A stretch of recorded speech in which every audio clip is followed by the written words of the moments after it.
everyone, today I will share with you the top 10 trends in tourism and hospitality industry. But before that, let me introduce myself to you. I am Francis Jan D. Ramos from BSHM 3E, Dabso Santo Tomas Campus. I hope we'll learn something about the trend. Number 1. Safety and hygiene.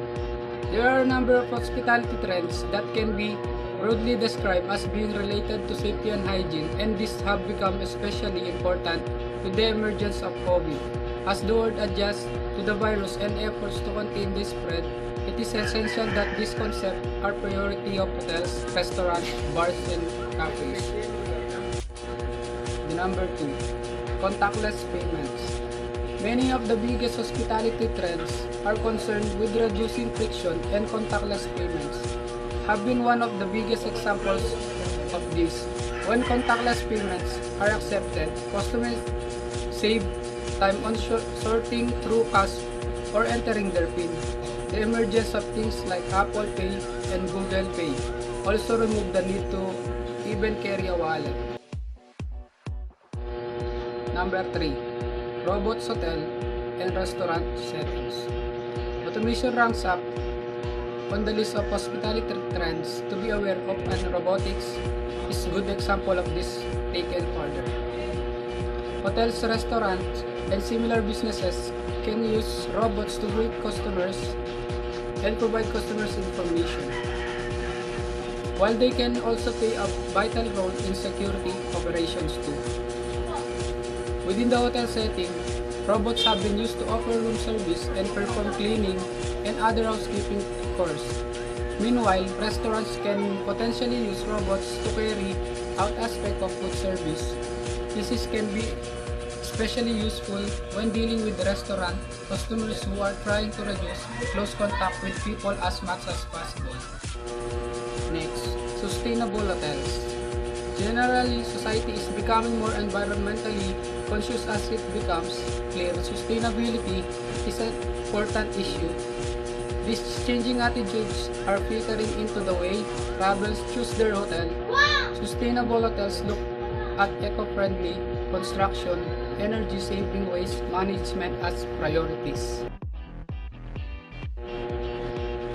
Online travel agents changed the entire landscape of the hotel industry. They made it so much easier to travelers to find the look hotels and much easier for hotels to reach target audiences.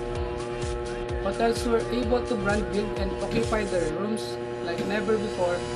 It did come at a price, however, with hotels needing to pay for the privilege of accessing their guests. These days are a necessary part of a hotel's sales and marketing strategy. Power of social media. Since the launch of Facebook and other social media platforms, the power to influence travelers has surged and will continue. The amount of media that can be pushed to global audiences is vast and extremely incentivizing. Brands can market much better and are constantly finding new ways to use social media to collect loyal customers. Meanwhile, when travelers share videos and photos of their trips with friends and family, this is one of the most impactful factors in inspiring others to take a trip. The other advantage of social media growing dominance is that it makes your property available to travelers 24/7 with chatbots and automated messaging. Mobile devices and smart technologies. Mobile devices have placed everything at our fingertips. Guests are booking stays on their smartphones, and the traditional touchpoint in hotels are changing. Guests are looking for a frictionless check-in and check-out, digital locking system, and smart automated energy-saving devices. Smart technology can now not only improve guest experiences but also reduce operational costs. For example, with smart reserve parking, hotels can use smart sensors and hotel apps to give guests the choice of reserving their parking space in advance of their arrival. Personalization is another travel trend that has seen a huge growth in recent years and one that we believe will continue to grow in 2022. As we explained in automation versus personalization, the travel sector is highly experienced. Based on research found that 87% of consumers are more likely to book their trips with travel websites or apps that offer personalized experience. Technology like our Trip Builder software allows travel businesses to customize their clients, and with more and more travelers looking to book their trips with travel agencies or tour operators. For added peace of mind and flexibility, software like ours will become even more necessary. Solo travelers. In the age of mindfulness, many have embraced the mediated value of spending time alone and venturing out into the big wide world, unencumbered, interacting and making friends to whatever degree suits.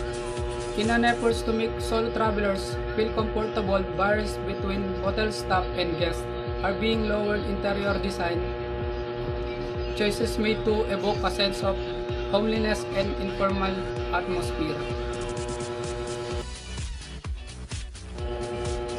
Increased familiarity with home country.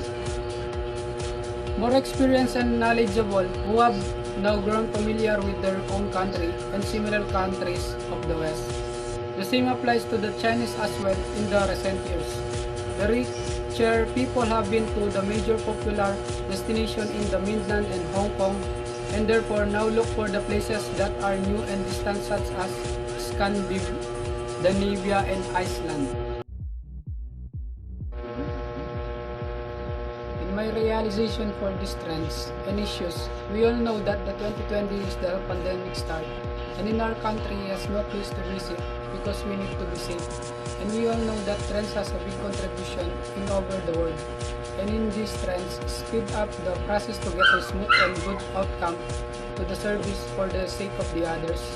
And as a student, we need to be responsible in our environment to make the industry better.